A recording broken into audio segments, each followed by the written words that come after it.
Good morning, and welcome to ChessWire. I'm your host, Adam Carter, with your morning news. Today is Wednesday, August 10th, 2022. If you have any questions or comments, please leave them in the chat, and I'll get to them after the news. Also, if you have any stories or announcements that you'd like me to share over the air, please feel free to drop me a line on my Twitter at ChessWire. Also, remember to follow and subscribe here on Twitch. For every new 200 followers or new 20 subscriptions, I'll be giving away a $100 gift card to Amazon or a diamond membership to chess.com. All drawings are held on Friday mornings. Now let's get to your headlines. Yahoo News. Russian re-elected head of ChessWire, FIDE, seeks off Ukrainian challenger Arun Sankar. A Russian former deputy premier was re-elected as head of international chess body FIDE by a landslide Sunday, seeing off a Ukrainian challenger who said the incumbent was part of Moscow's war machine.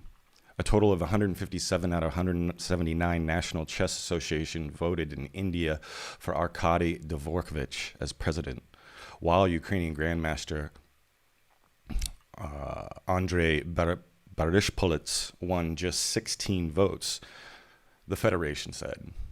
Kremlin spokesman Dmitry Peskov called it clearly very good news and a very significant victory, Russia's TASS news agency reported. A number of Russian officials have been hit with sanctions since the invasion of Ukraine in February, and Russian competitors have been banned by numerous international sports governing bodies. But Dvorkovich, 50, who served under President Vladimir Putin as deputy prime minister from 2020 to 2018 when he was re-elected FIDE president, has retained his position. Barishpolets had said before the vote at the FIDE General Assembly in Chennai, held alongside the Chess Olympiad where Russian, Belarusian, and Chinese players were absent, that Dvorkovich has tremendous ties to Russian government. You, Arcady, are responsible for what happened in Ukraine now. You are responsible for building up the Russian government and Russia's war machine, and we, as a chess world, how can we afford this, said the Ukrainian. The 31-year-old was backed by Peter Hein Nielsen of Denmark, coach of Norwegian world champion Magnus Carlsen. But Dvorkovich said that he took a strong position on the tragic events in Ukraine and that he had backed the scaling down of Russian involvement in FIDE. In March, Dvorkovich had appeared to criticize the Russian invasion, saying in an interview that his thoughts are with the Ukrainian civilians. Wars do not just kill priceless lives. Wars kill the hopes and aspirations, freeze or destroy relationships and connections, Dvorkovich told U.S. news site Mother Jones. The comments drew flack in Russia, and Dvorkovich later seemed to row back, saying that there was no place for Nazism or the domination of some countries over others.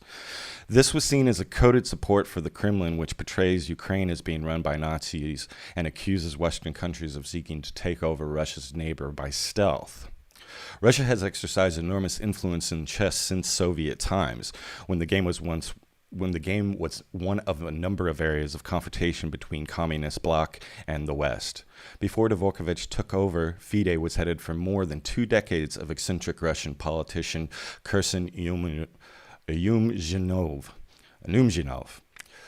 who claimed to have encountered aliens. Dvorkovich has won praise as an able administrator, particularly during COVID-19 pandemic and for tough decisions after Russia was banned from international forums over the war in Ukraine.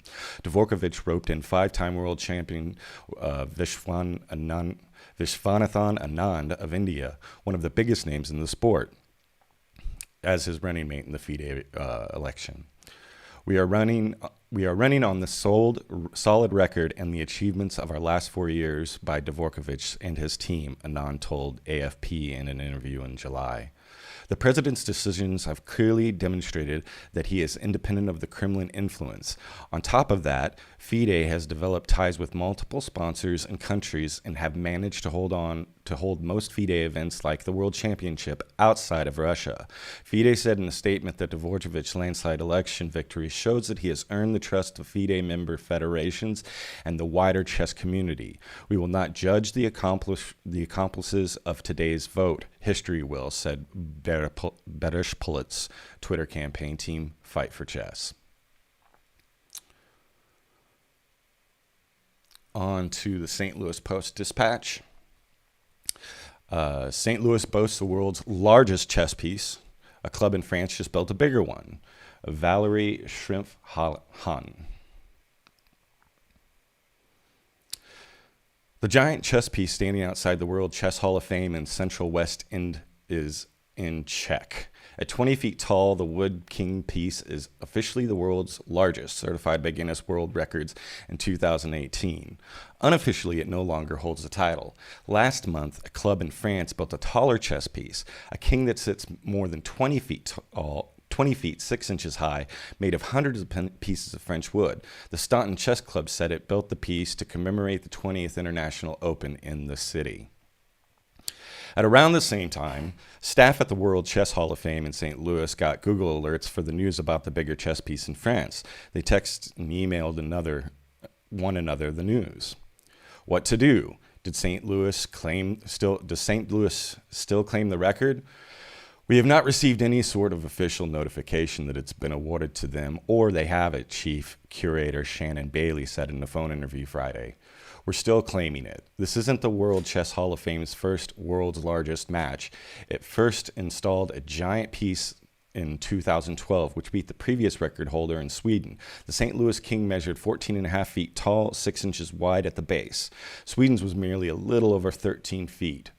The reign did not last long. In 2014, a bigger king piece at 16 feet, 7 inches tall, and 6 feet, 8 inches at the base made its debut in Klamath, Belgium. The Hall of Fame never got the official word about its loss then either. So in 2018, the World Chess Hall of Fame unveiled the 20-foot piece to celebrate the 10th anniversary of the St. Louis Chess Club, along with a decade of hosting the U.S. Chess Championships here. It's made of sapele African hardwood and was assembled into oversized rough blocks and sculpted with woodworking tools. It's 53 times the size of a standard champion Staunton King piece. The St. Louis piece holds the official title now, at least until the Staunton Chess Club in France submits documentation to the Guinness World Records, a process that could take months. Bailey welcomes the attention and healthy competition. Chess is a very competitive game, she notes, and says that the giant chess piece has helped bring more recognition to the World Chess Hall of Fame in St. Louis. It doesn't matter what kind of mood you're in when you walk outside, she said, it just makes you smile. People have taken wedding, prom, engagement, and high school senior photos next to the piece. She notes that it's funny watching people attempt to take selfies with it because the larger version is tough to fit in the frame. Staffers often pause their work and offer to take shots. The Hall of Fame isn't sure about the next move or plans to build an even bigger piece than the one in France.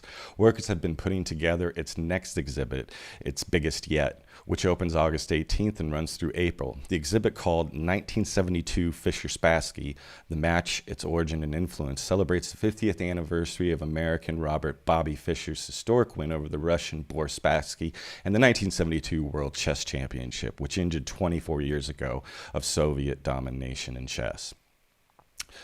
The exhibit has over 500 artifacts, including pieces used in the third game, a replica of the tournament table made by the creators of the original, and books from Fischer's library. The exhibit also explores American and Russian relations over time and what life was like in 1972. The official anniversary of the match is September 1st, and the Hall of Fame will host a cocktail celebration. St. Louis Chess Club chess scene wouldn't exist without Fischer's influence, said Bailey, adding that many grandmasters and contributors started playing because of his 1972 win. All that greatness came out of one tournament, she said. And as for the giant chess piece, Hall of Fame officials are happy to use it to draw people into the galleries and, hopefully, the sport. They'll claim their official status until further notice. I don't know how big we have to go, she said, laughing.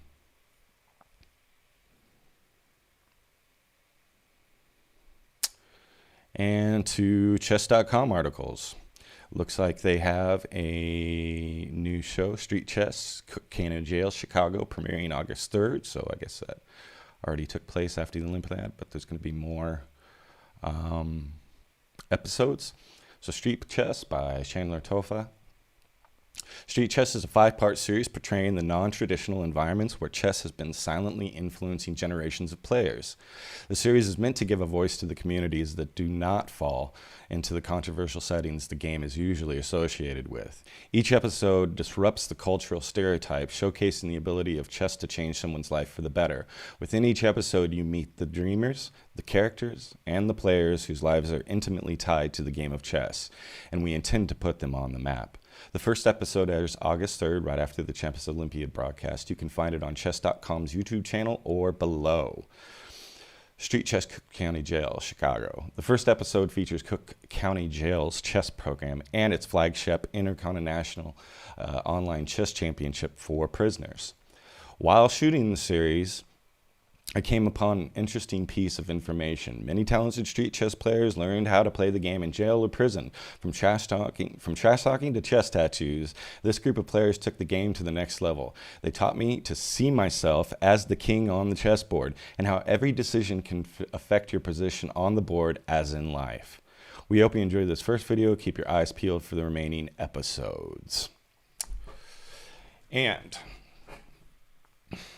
now on to our notifications. It's our first episode, so no questions or comments today.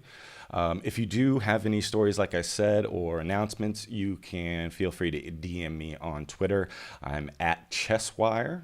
Also, remember to follow and subscribe here on Twitch for every new 200 followers or 20 subscriptions. I'll be doing a drawing for a $100 gift card to Amazon or a diamond membership to chess.com. You can also watch this episode later today on YouTube. And I'd like to thank you for watching and listening to ChessWire. Have a good one.